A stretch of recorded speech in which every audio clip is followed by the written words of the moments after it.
आता पाहुयात बातम्या विस्तारानं बातमीवादीची।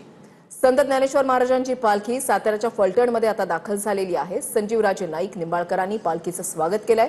परंपरेनुसार पालखीचं स्वागत करण्यात आलेलं आहे आणि आज ज्ञानेश्वर महाराजांची पालखी फलटणमध्ये मुक्कामी असणार आहे। संतोष नलावडे आमचे प्रतिनिधी अधिक माहिती देतील। संतोष, भक्तिमय वातावरण।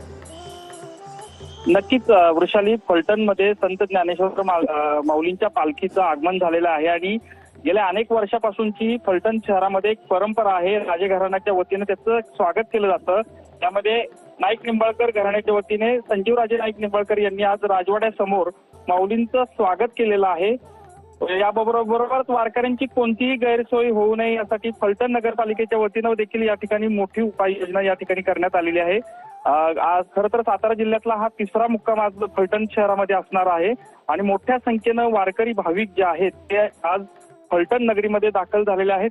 आता काही वेळातच ही जी माऊली जे आहे ते विमानतळ जे मैदान आहे या ठिकाणी आज यांचा मुक्काम असणार आहे, त्या ठिकाणी थोड्या वेळातच पोहोचणार आहे। भूषण, नक्कीच धन्यवाद संतोष दिलेल्या सविस्तर माहितीसाठी।